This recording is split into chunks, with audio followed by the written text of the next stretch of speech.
You just spent $40,000 on a brand new car. It's shiny, it's modern, it has a touchscreen bigger than your TV. But within a week, you realize something horrifying. To change the temperature, you need to take your eyes off the road, navigate through 3 menu screens, and pray you don't crash while trying to make it slightly less freezing inside. Welcome to modern car design, where engineers somehow forgot that people actually need to drive these things. Look, I love technology. I really do. But somewhere between 2010 and today, car manufacturers collectively lost their minds. They took perfectly functional vehicles and turned them into rolling iPads with identity crises. And before you comment, okay boomer, I'm not against innovation. I'm against stupid innovation. There's a difference between progress and just making things worse for the sake of looking futuristic. So today, we're diving deep into the most frustrating, dangerous, and downright moronic design choices plaguing modern vehicles. From touch-sensitive everything to fake engine sounds, we're exposing it all. Buckle up. This is going to be a bumpy ride. The problem. Let's start with the elephant in the room, or should I say, the giant iPad glued to your dashboard. Touchscreens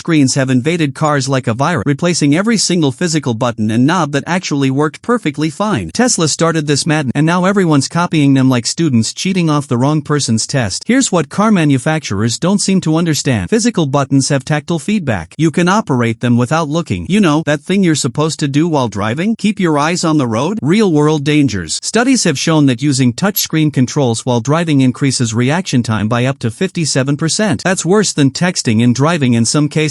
Let that sink in. The feature your car came with is more dangerous than the thing that's literally illegal. 1T. The glossy nightmare. If you've sat in any car made after 2015, you've encountered this abomination, piano black plastic. It's that glossy, fingerprint magnet material that car designers seem to think looks premium. Spoiler alert, it doesn't. Why, it's terrible. Within 0.3 seconds of taking delivery of your new car, that piano black surface will be covered in fingerprints, dust, scratches from literally nothing. Your tears as you try to clean it for the 50th time. It's like car manufacturers asked themselves, how can we make car interiors look dirty immediately and scratched within a week? And piano black plastic was their answer. The irony. Here's the best part. This cheap plastic is marketed as a premium feature. They charge you more for it. It costs them maybe $5 to produce, scratches if you breathe on it wrong, and they act like it's imported Italian marble. Meanwhile, cars from the 80s and 90s with actual brushed aluminum and real materials still look great today. But no, let's cover everything in plastic that shows every single imperfection. Even a $100,000 Mercedes S-Class isn't safe from this plague. Piano black plastic everywhere, looking like a crime scene under UV light within a month. The illusion. Here's something that'll blow your mind. Many modern sports cars pump fake engine sounds through the speakers. Yes, really. That aggressive rumble you hear when you accelerate? It's as real as a Kardashian's Instagram photos. Why they do it? Modern engines are too efficient and quiet, apparently. So instead of celebrating this engineering achievement, manufacturers decided to lie to you. They use active sound design, or sound composer, fancy names for we're playing engine noises through your stereo like a YouTube video. BMW, Porsche, Volkswagen, Ford, and countless others are guilty of this. Even the legendary BMW M5, a car that costs over $100,000, plays fake V8 sounds through the speakers. The absurdity. The Ford Mustang uses a sound tube to pipe engine noise into the cabin. But in some models, it's supplemented with speakers. So you get real engine noise, mixed with fake engine noise. It's like adding artificial vanilla to actual vanilla ice cream. The worst offender? The BMW i8. It's a hybrid sports car that plays such aggressive fake sounds through external speakers that pedestrians hear a roaring engine that doesn't exist. It's literally lying to people on the sidewalk. Why this matters? This isn't just about authenticity, it's about trust. If a manufacturer lies about something as fundamental as what their car sounds like, what else are they lying about? Fuel economy? Performance figures? Safety ratings? And for electric cars, instead of celebrating the futuristic whoosh of electric motors, some manufacturers ADD fake engine sounds. We're literally moving backwards. The touch-sensitive hell. Not satisfied with ruining controls via touchscreens, manufacturers decided to make regular buttons worse too. Enter capacitive touch buttons. These are buttons that aren't really buttons. They're flat touch surfaces that respond to your finger's electrical field. You know, like your phone screen, but worse in every possible way. The problems. First, they activate accidentally. Your elbow brushes against the window controls? Windows going down. Your jacket touches the volume? Eardrums destroyed. Your passenger reaches for something? Every button within a foot activates like a symphony of chaos. Second, They don't work with gloves. Live somewhere cold? Too bad. Want to keep your hands warm? The car says no. Third, no tactile feedback. You can't feel if you've actually pressed it. You just have to hope and pray it registered your touch while you're focused on,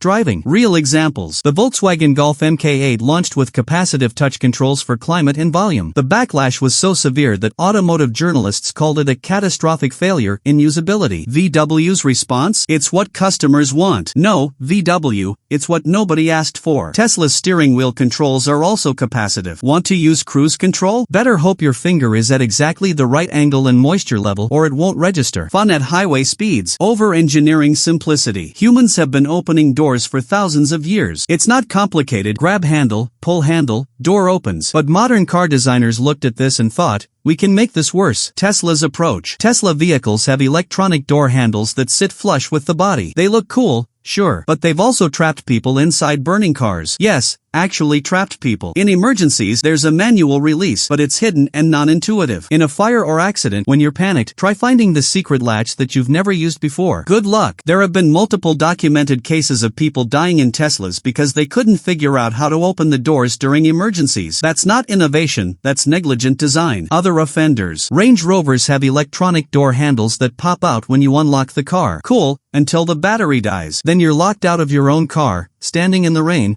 questioning your life choices. Mercedes flush door handles retract when you walk away. Except sometimes they don't register your key fob, so you're standing there pawing at your car like a bear trying to open a jar of honey. The core issue. All of this to solve a problem that didn't exist. Traditional door handles work in every situation. Dead battery, accident, fire, underwater, whatever. Electronic handles work until they don't, and then you're in serious trouble. The gimmick nobody asked for. BMW pioneered gesture controls. Wave your hand in front of the infotainment screen to control various functions. It's like using the Force, except it works about as well as you'd expect in a moving vehicle. Why they're useless. Picture this, you're driving, you wave your hand to adjust volume, and instead you've accidentally changed the radio station, called your ex, activated the parking sensors, summoned a demon, approximately. The problem is that in a car, you make lots of hand movements, adjusting your mirror, reaching for something, gesturing while talking to a passenger. All of these can trigger gesture controls accidentally. The reality. Reviewers have universally panned gesture controls. They're slow, inaccurate, and more distracting than just pressing a button. But BMW keeps including them in their 7 Series and other models because, reasons? It's technology for technology's sake. It doesn't improve the driving experience, it just makes for a cool commercial where an actor waves their hand dramatically. The interface nightmare. Modern car infotainment systems are like if you asked a committee of people who've never driven a car to design a smartphone, but make it worse. Examples of madness. The 2022 Subaru Outback has an infotainment system that requires 11 taps to turn off the lane keeping assist. 11. By the time you've disabled it, you've already crossed 3 lanes. Honda's infotainment in the Civic and Accord has no volume knob, only touch-sensitive sliders. Try accurately adjusting volume while hitting a pothole. It's like a cruel game show. Mazda had a system that only worked via a rotary controller, no touchscreen at all, even when stopped. They reversed this decision after backlash, but for years, owners suffered through the most unintuitive menu diving imaginable. The update problem. Here's a fun one. Many modern infotainment systems become obsolete within years. The software gets buggy, slow, and incompatible with new phones. But unlike your phone, you can't just upgrade your car's entire system. So you're stuck with a laggy, buggy, outdated interface for the next 10 years. That $50,000 car you bought? Its tech is already obsolete. Tesla pushes updates, which sounds great until they push an update that breaks something or removes a feature you paid for. Imagine buying a house and the builder remotely removing your bathroom because they decided you didn't need it. The fuel-saving annoyance. Auto start/stop systems shut off your engine at red lights to save fuel. In theory, it's great for the environment and saves gas. In practice, it's one of the most annoying features ever inflicted upon drivers. Why drivers hate it? The vibration when the engine restarts is jarring. The delay before you can accelerate causes hesitation in traffic. The HVAC and other systems degrade when the engine is off. And for all this annoyance, you save maybe 5% on fuel in ideal conditions. But here's the kicker. You can turn it off, but you have to do it every time you start the car. The setting doesn't save. So every single drive begins with pressing the start/stop disable button. The real impact. Some studies suggest that the wear and tear on the starter motor and battery from constant restarts actually offsets any environmental benefit. Plus, the system adds complexity, weight, and cost to the vehicle. Manufacturers included this primarily to meet emissions testing requirements, not because it genuinely improves the driving experience or the environment in meaningful ways. The solution nobody wants. There are aftermarket modules that permanently disable start/stop, and they're wildly popular. That should tell you everything about how beloved this feature is. Making simple things complicated. Modern cars hide essential controls in the most unintuitive places possible. It's like a scavenger hunt, except you're doing it at 70 miles per hour. Examples. In some Mercedes models, the trunk release is hidden in the driver's side door, not on the key fob where you'd expect, in a random spot on the door panel. Many cars hide the fuel door release in absurd locations. Under the seat, in the door pocket, on the floor near the dead pedal. Why? What was wrong with having it next to the driver's knee like cars have had for 50 years? Some vehicles have moved the hood release to inside the glove box. Great idea, make accessing the engine compartment a two-person job. The design philosophy. This seems to stem from a design philosophy of cleanliness over function. Designers want clean lines and minimal visible buttons, so they hide everything. But cars aren't art installations, they're tools that need to be functional first. Walk around any modern car and you'll notice aggressive-looking vents, air intakes, and styling elements. Look closer, half of them are fake. They're just plastic bits designed to look functional. The Honda Civic Type R has fake vents all over it. The BMW M cars have fake vents in the front bumpers. The Toyota Supra has fake vents on the sides. It's like the automotive equivalent of a toupee. We all know it's fake, so why pretend? This isn't just about aesthetics. It represents a broader dishonesty in car design. If they're lying about vents, what else is just for show? The Subaru WRX has a massive hood scoop that's iconic, except in some markets, it's fake. Just a plastic cap over a regular hood. Some performance cars have exhaust tips that aren't connected to the actual exhaust. The real pipes end behind the bumper, and the visible exhaust is just decorative. Why? Because it looks cool, apparently. Here's where modern car design crosses from annoying into genuinely dystopian. Features you already paid for. Locked behind subscriptions. BMW tried to charge a subscription for heated seats. The hardware was already in your car, installed and functional, they just locked it behind a paywall. After massive backlash, they backed down.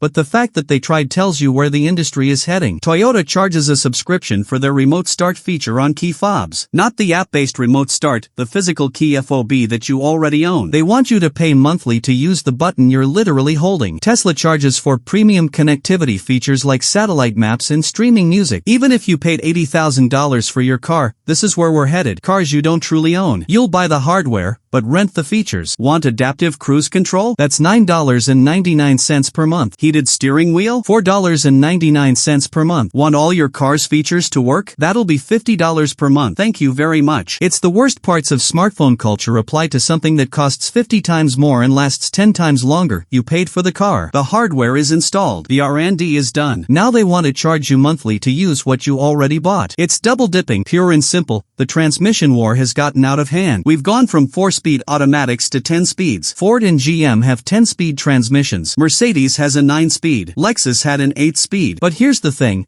after about 8 gears, the benefits are negligible. The transmissions become more complex, more expensive to repair, and more prone to failure. Modern transmissions with their excessive gear counts are nightmare territory for reliability. They're controlled by complex software, have more parts that can fail, and are incredibly expensive to fix when they do break. Compare this to something like Toyota's old 4-speed or 5-speed automatics that would run for 300,000 miles without issues. You know what's simpler than a 10-speed transmission? A well-designed CDT or a good dual-clutch system. Or, revolutionary idea, electric motors that don't need transmissions at all. But manufacturers are stuck in an arms race of more is better even when it objectively isn't. Modern cars come with increasingly large wheels and low-profile tires. We've gone from 15-inch wheels being normal to 20-inch wheels being standard, with some SUVs rolling on 22s or even 24s. Bigger wheels with thin tires mean harsh ride quality, no sidewall to absorb bumps, expensive replacements. A single tire can cost $400 plus. Easy damage, hit a pothole and you've bent your $1,000 rim. Worse performance, heavier wheels hurt acceleration, braking, and fuel economy. The irony, performance cars used to have smaller wheels because they're lighter and more responsive. Now, everything comes with massive heavy wheels that hurt performance, purely for looks. And manufacturers charge thousands extra for these larger wheel options that make your car objectively worse to drive and more expensive to maintain.